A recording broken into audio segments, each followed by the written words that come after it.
changed to the Billings, now on BBC One. A BBC News special remembers the life and music of the legendary David Bowie.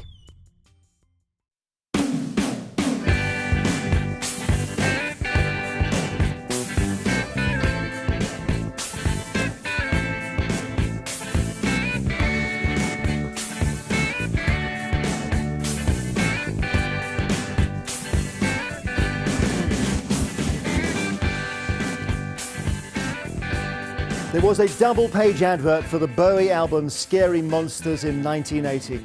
Just as punk was imploding, the ad showed him dressed as a clown with the tagline, "Often copied, never equalled." And those 4 words may perfectly sum up the life and work of David Bowie. He's actually a very difficult artist to describe. He was a singer who loved mime, an actor who said he didn't enjoy the stage, a 70s star who embraced every new piece of technology. But with Bowie, the music is central. He wrote the most brilliant songs. He sang about love, God and spaceships. He may well have been the greatest solo musician British pop has ever produced. Perhaps you only need 2 words to sum him up: rock star. Here's one fan, DJ Lauren Laverne.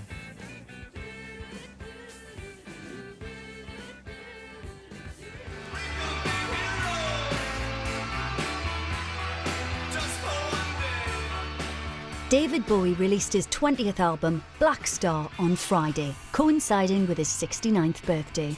But when it comes to pop music, Bowie was a big bang in his own right. His creative DNA is everywhere.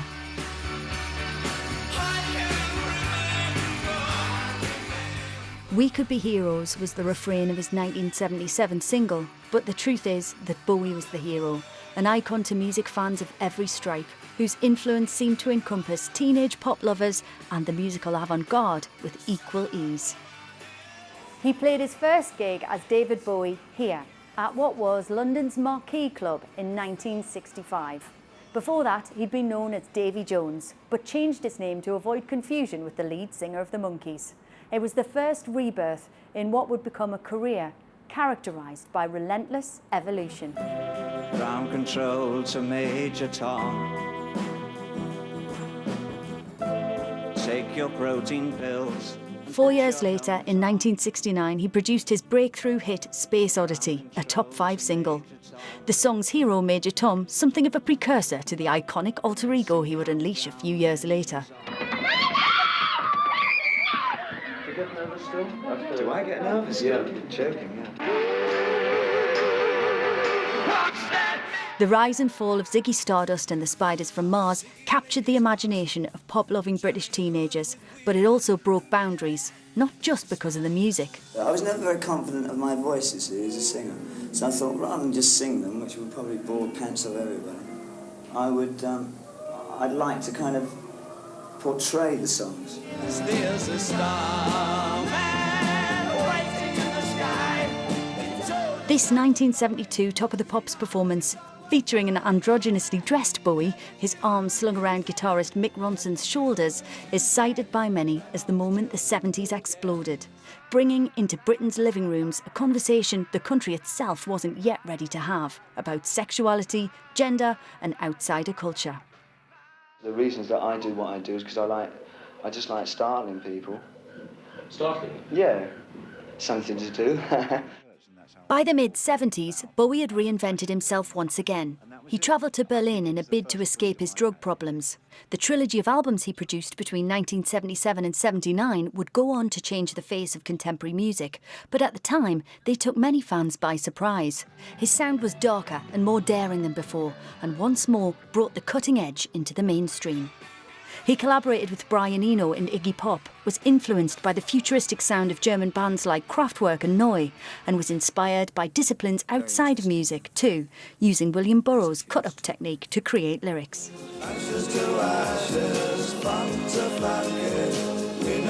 1980 brought the new wave, but rather than being swept away, Bowie was going along for the ride. Ashes to Ashes introduced the new romantic movement to a global audience with a groundbreaking video ready-made for the MTV age.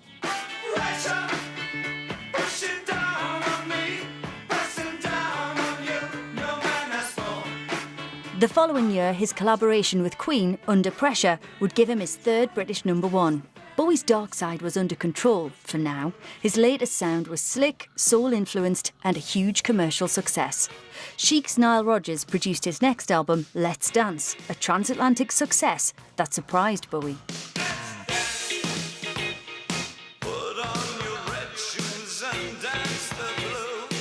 His new sound was at home on huge stages. The success of his Serious Moonlight Stadium tour was followed a couple of years later by an iconic performance at 1985's Live Aid.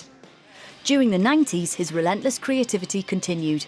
Bowie experimented with electronic, neoclassical and industrial sounds. He worked on soundtracks and continued to perform live, including an appearance at Glastonbury Festival in 2000. But 4 years later, after suffering a heart attack on stage, Bowie withdrew from the public eye. There were rumours of ill health and occasional collaborations, but other than that, silence. Then, in 2013, came The Next Day. A hit with critics and fans alike, it saw Bowie revisiting his musical past and his old alter egos. His lyrics had acquired a new poignancy, and there was a sense of a man taking stock, making peace with his past. Look up here, I'm in heaven.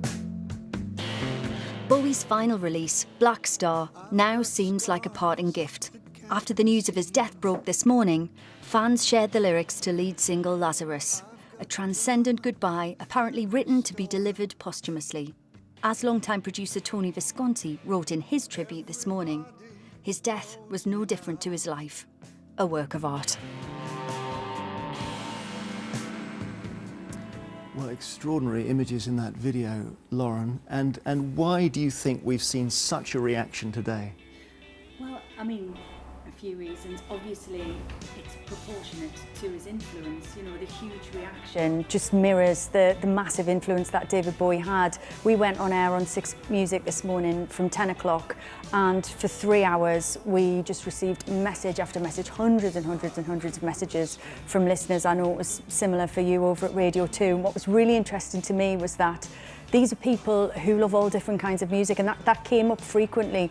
Bowie, whether you were into electronic music, dance music, classical music, avant-garde music, you were just a pop fan, there was an access point for you. He was also an artist that, you know, influenced generation after generation. For many of my listeners today, we had several people talking about the way that he's tied up with their family memories. And obviously that just makes it incredibly personal. It is a personal loss to music fans because David Bowie changed the way that we saw the world. And do you know what? Even if you're not a big music fan, he is one of those artists that has become part of British culture. There's a certain point where an artist is so kind of ingrained in who we are as a country, and obviously, you know, now we talk about soft power and what Britain actually is. He's part of our national identity, so he's a huge loss to all of us. And then the second thing is just shock. I think nobody knew this was coming. You know, there's been this really moving, poignant, reflective mood on the last 2 albums, certainly, but nobody expected this today. Thank you, Lauren Laverne.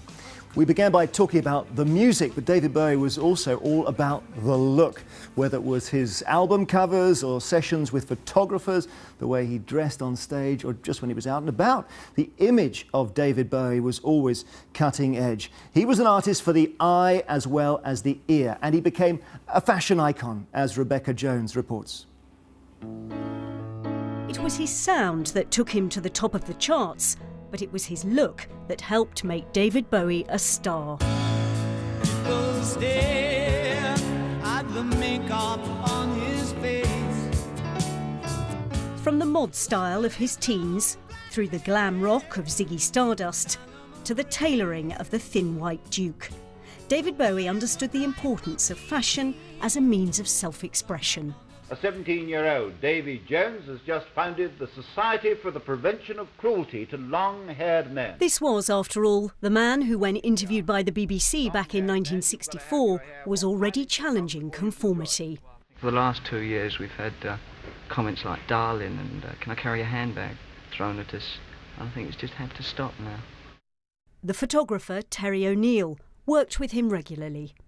When I came to photographing him, he always provided the clothes. I mean, I always trusted him because he would always have his look planned and what he wanted to look like, and so I went along with it. I mean, I didn't always agree with it, but I always went along with it. How did you come to photograph Elizabeth Taylor and David Bowie?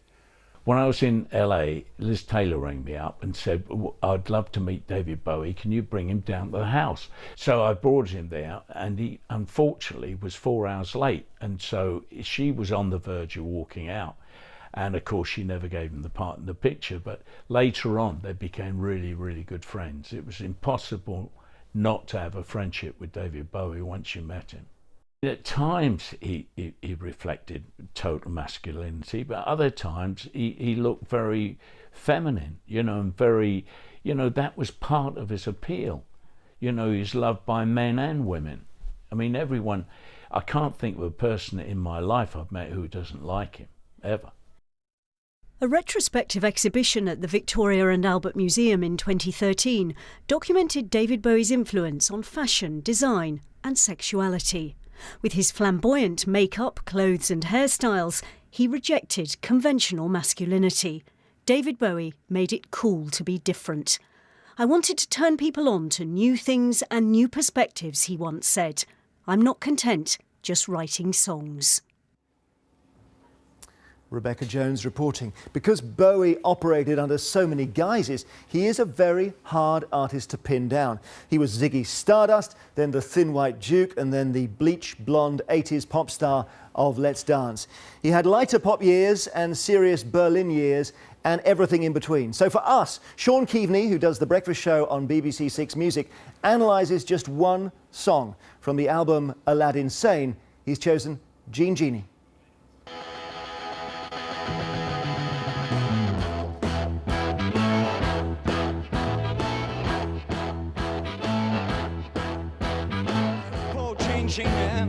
Snuck into the city, strung out on lasers and slashback blazers. Shit ain't all the races while pulling the waiters. This is a staggering piece of footage from 1973. This is a live Top of the Pops performance from Ziggy Stardust and the Spiders from Mars from David Bowie, and you can tell it's live because you can listen to Mick Ronson's guitar sound and it sounds like a van full of police dogs. It's unbelievably violent. It's like that kind of Stooges MC5 meets the Beatles, and that was the mixture that got David where he got very, very quickly in 1972-73 with this kind of music.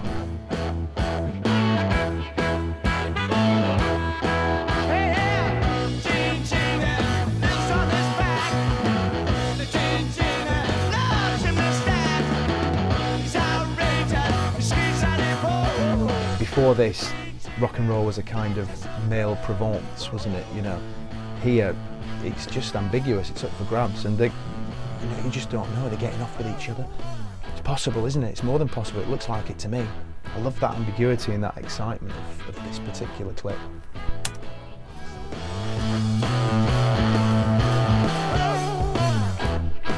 Just take a look at the man. This is 1973. A colossal culture shock for everybody, this. The shock of the new, that's what we're seeing here. It's just a wonderful thing to see. Shirtless, total confidence. It's brilliant. It's kind of a play on Jean Genet, who was of course a kind of revolutionary French novelist and playwright who used to talk in a very forthright manner about homosexuality, so there's that running through it. But I think Jean Genie is supposed kind of to be Iggy Pop as well, this sort of louche degenerate. Whoever it's about, whatever it's about, it's just one of the greatest rock and roll performances of all time.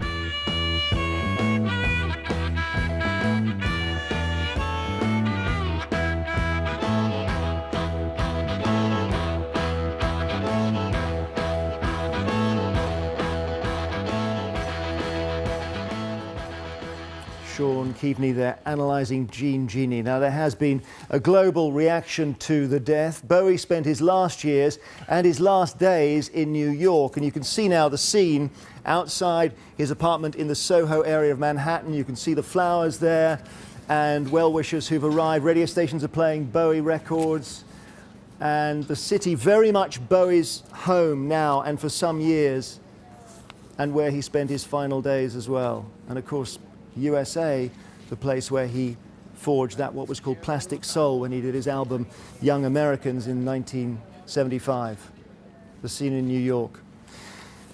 But we're going to go to LA, the other side of the States now, and to a musician who worked on 18 of Bowie's albums, including Aladdin Sane and Diamond Dogs. Mike Garson joins us. Did you have a sense working with David Bowie of his creative power, Mike?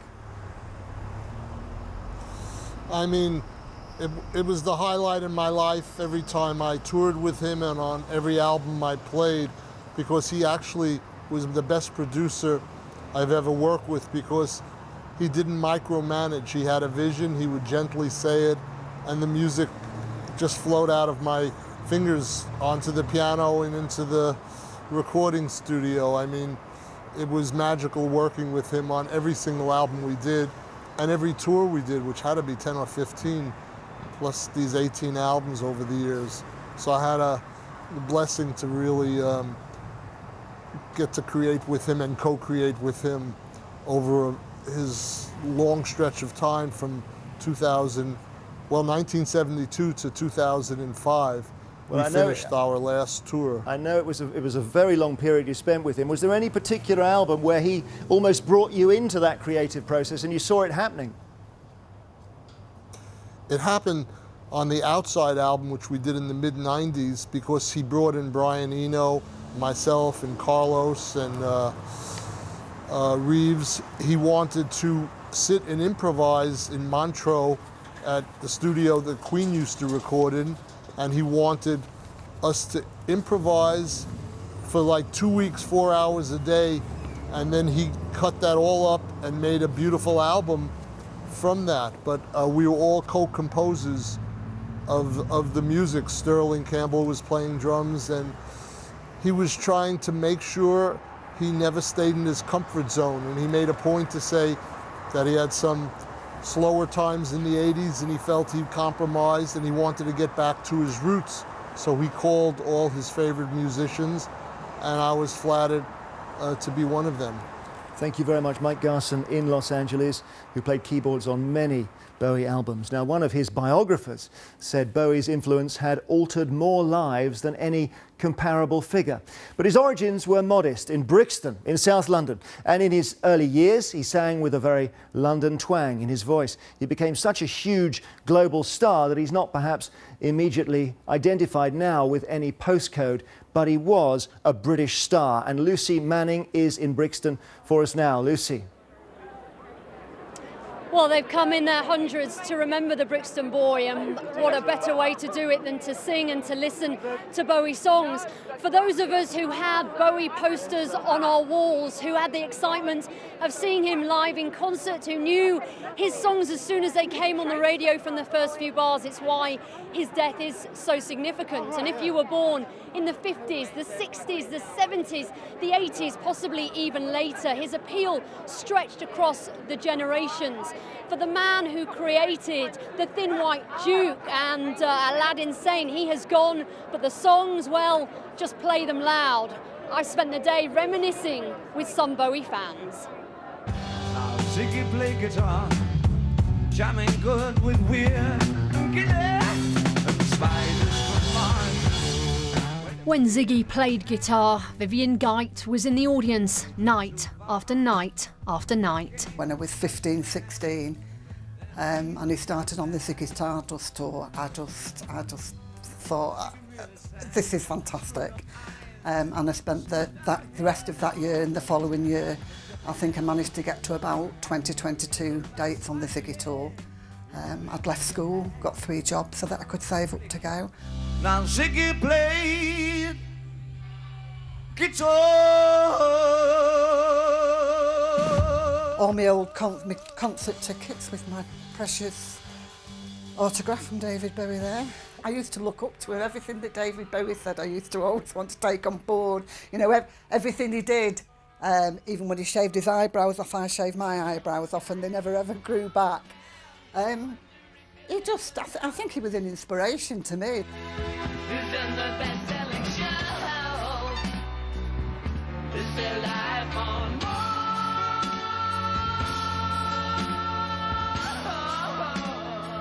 I've actually lived a bit of the lyrics, actually. I've lived in Ibiza and grew up near the Norfolk Broads. See the mice in their million hordes, from Ibiza to the Norfolk Broads. Man of Fell to Earth was actually a very underrated, incredible movie. I'd been crying since 7 o'clock this morning. Something died in me today at the same time as David Bowie.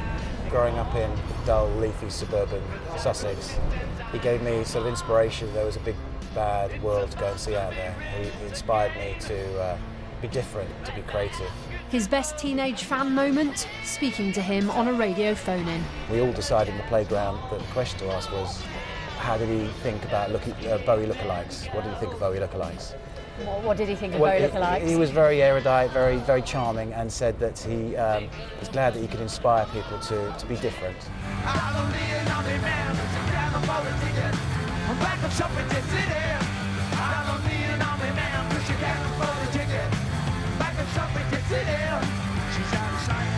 As Bowie played Suffragette City at Hammersmith Odeon, fan Graham Brown caught what he threw into the crowd. This maraca landed at my feet in July 1973 at Bowie's retirement concert. Became a very, very important possession to me.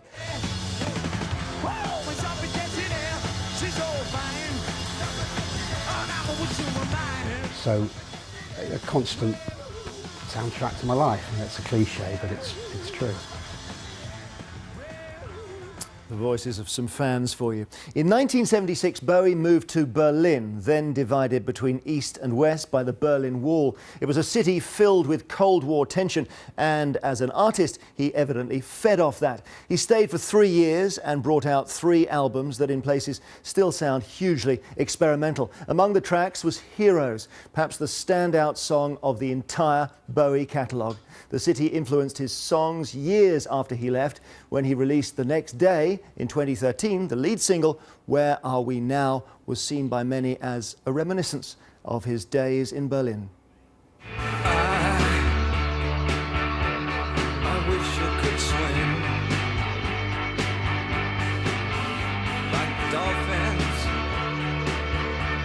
like dolphins can swim. Though nothing will keep us together. We can beat them forever and ever. Oh, we can be heroes just for one day.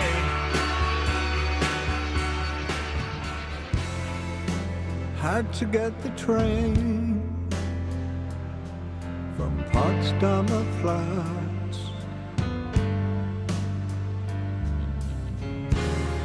You never knew that I could do that, just walking the dead.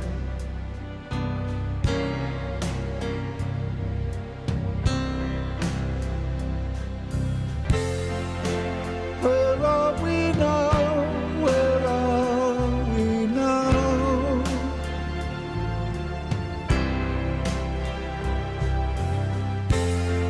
The moment you know.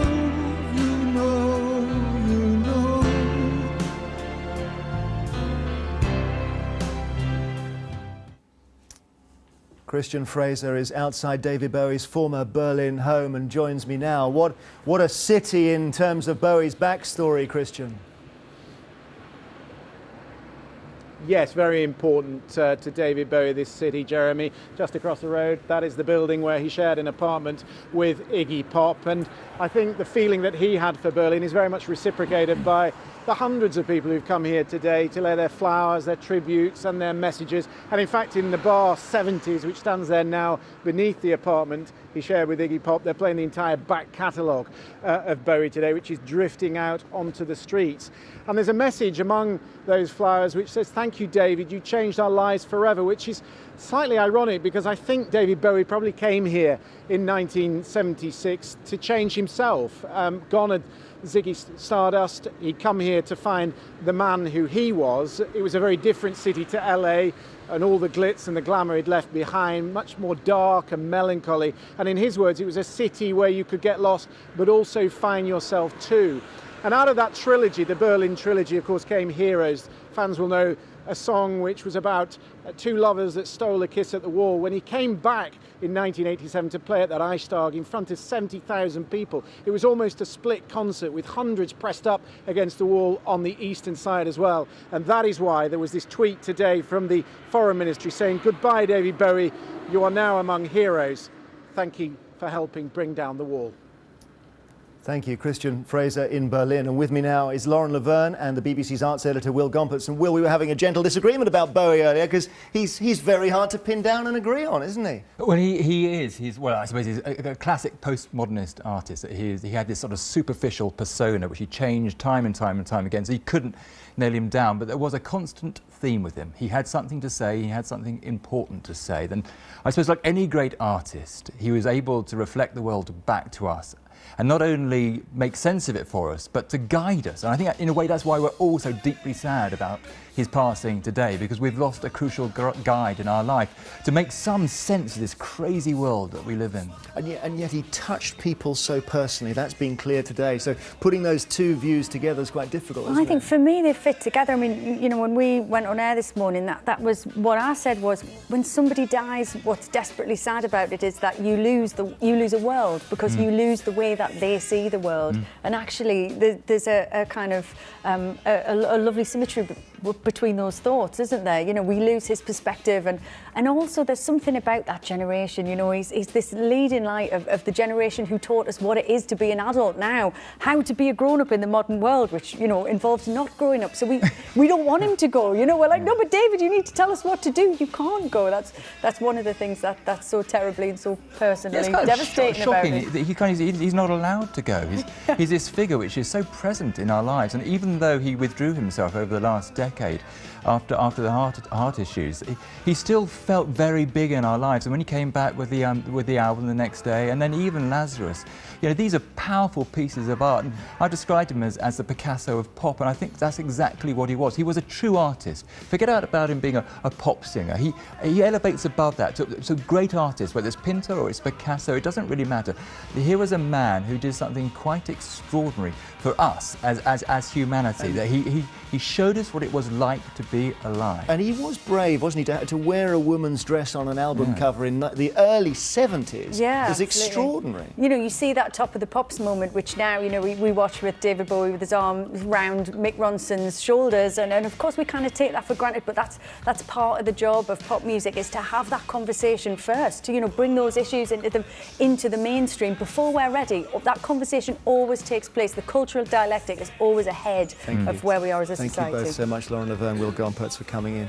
We could talk for several more hours. We probably will, won't we? We've covered just some of the key moments of David Bowie's life, an impossible task to get to them all, and the emotion and loss many people will be feeling today. We're going to leave you now with some of the images from An Extraordinary Life.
Hello, I'm Rose Latif with your 90-second update. As you've just seen, one story dominates tonight: the death of David Bowie.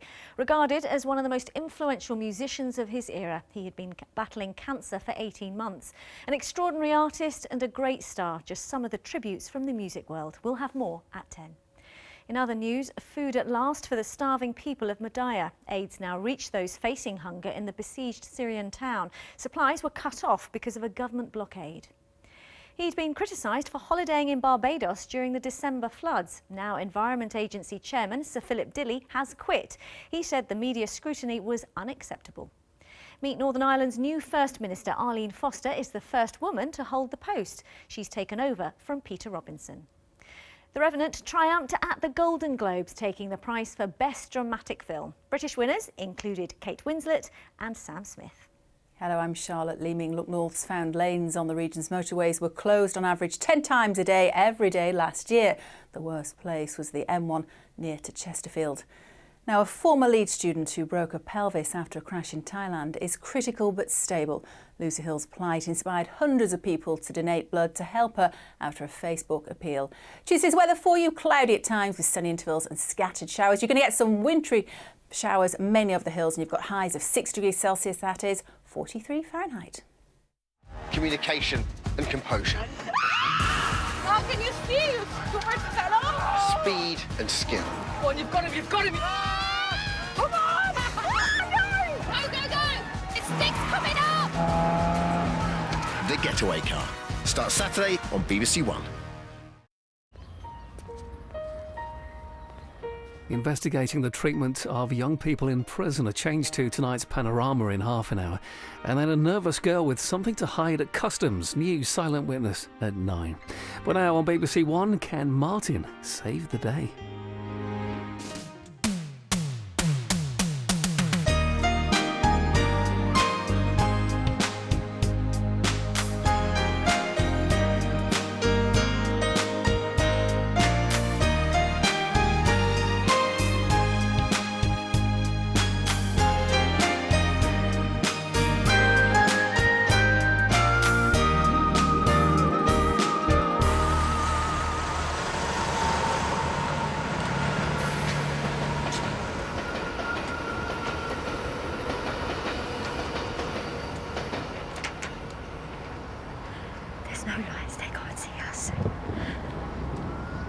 No one's gonna hurt you, not now, not never.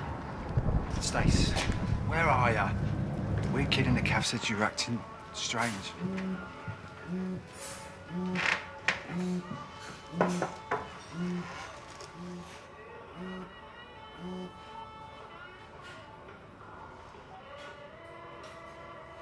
Stace, where are ya? The weird kid in the caf said you were acting strange.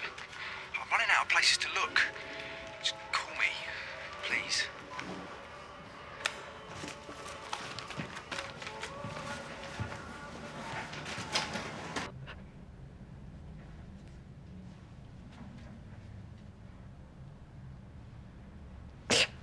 No, shut the door, please. Just listen to me.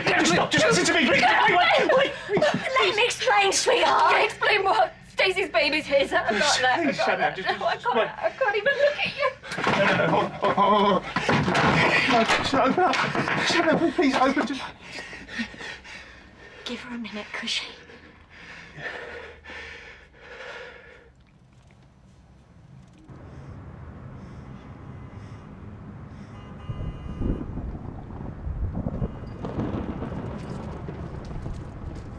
Did you hear that? That's God, he's on his way. He's coming especially for you.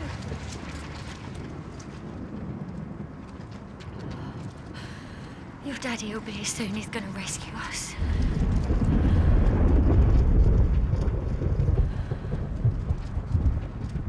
You know, seeing Kat dealing with Charlie felt like Christmas Day all over again.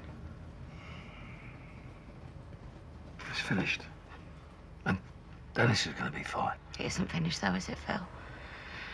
Because every time Denny gets ill or hurts himself,